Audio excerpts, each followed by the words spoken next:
Hello guys, നിങ്ങൾ cricket കാണുന്നവരാണെങ്കിൽ partnership എന്ന വാക്ക് പരിചിതമായിരിക്കുമല്ലോ. ഒരേ സമയം ക്രീസിലുള്ള 2 ബാറ്റർമാർ ചേർന്ന് സ്കോർ ചെയ്യുന്ന ആകെ റൺസിനെയാണ് ക്രിക്കറ്റിൽ പാർട്ട്ണർഷിപ്പ് എന്ന് വിളിക്കുന്നത്. അതുപോലെ ബിസിനസിന്റെ കേസിലുമുണ്ട് ഒരു പാർട്ട്ണർഷിപ്പ്.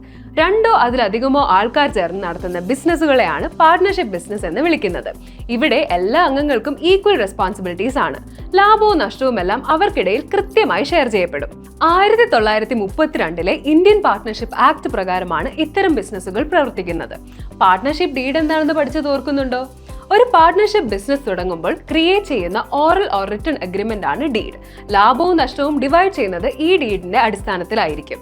പാർട്ട്നേഴ്സിന് അൺലിമിറ്റഡ് ലയബിലിറ്റി ഉണ്ടാകും. എന്ന് വെച്ചാൽ ബിസിനസ്സിന് കടങ്ങൾ തീർക്കാനുള്ള ഫിനാൻഷ്യൽ കപ്പാസിറ്റി ഇല്ലെങ്കിൽ പാർട്ട്നേഴ്സ് അവരുടെ പേഴ്സണൽ അസറ്റ്സ് വിറ്റ് കടം വീട്ടേണ്ടി വരുമെന്നർത്ഥം. പാർട്ട്നേഴ്സിനെ 4 ആയി തിരിക്കാം: active partner, sleeping partner, nominal partner and partner in profits only. Active partners കമ്പനിയുടെ ഡേ ടു ഡേ റണ്ണിങ്ങിന്റെ പാർട്ടായിരിക്കും. സ്ലീപ്പിംഗ് പാർട്ട്നേഴ്സ് പക്ഷേ ഇൻവെസ്റ്റ് ചെയ്ത ശേഷം സൈലന്റ് ആകുന്നവരാണ്. അവർ ബിസിനസ് മാനേജ്മെന്റിലൊന്നും പാർട്ടായിരിക്കില്ല. അടുത്ത ടൈപ്പാണ് പാർട്ട്നേഴ്സ് ഇൻ പ്രോഫിറ്റ്സ് ഓൺലി. സാധാരണയായി ലാഭവിഹിതം കിട്ടുകയും നഷ്ടം ബാധിക്കാതിരിക്കുകയും ചെയ്യുന്ന വിഭാഗമാണ് ഇവർ.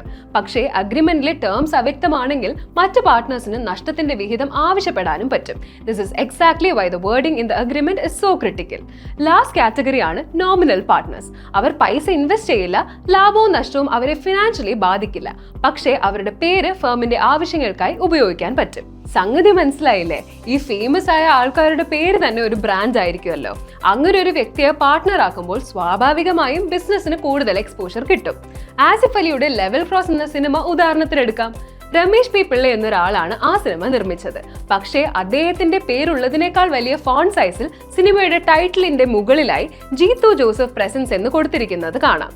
Because Jeetu is a well-known brand when it comes to thrillers. They used his name purely for marketing. Simple as that. Joint stock കമ്പനീസുമായി കമ്പയർ ചെയ്താൽ പാർട്ട്ണർഷിപ്പ് ബിസിനസ് തുടങ്ങാൻ വളരെ ഈസിയാണ്. മാത്രമല്ല പാർട്ട്നേഴ്സിന് അവരുടെ സ്കില്ലും പണവും റിസോഴ്സും കമ്പൈൻ ചെയ്യാൻ സാധിക്കുമെന്നത് സോൾ പ്രൊപ്രൈറ്റർഷിപ്പുമായി താരതമ്യപ്പെടുത്തുമ്പോൾ ഒരു അഡ്വാൻറ്റേജ് ആണ്. അൺലിമിറ്റഡ് ലയബിലിറ്റി തന്നെയാണ് പ്രധാന നെഗറ്റീവ്. മാത്രമല്ല അംഗങ്ങൾക്കിടയിൽ അഭിപ്രായ വ്യത്യാസങ്ങൾ വന്നാൽ ബിസിനസിന്റെ നിലനിൽപ്പിനെ തന്നെ ബാധിക്കാനും സാധ്യതയുണ്ട്. അപ്പോൾ അത്രേ ഉള്ളൂ. മനസ്സിലാക്കി പഠിച്ചാൽ സംഭവം വളരെ എളുപ്പമാണ്. Exams won't feel tough if you study this way. Just keep revising. Don't forget to subscribe for more simple lessons. See you in the next video. Take care.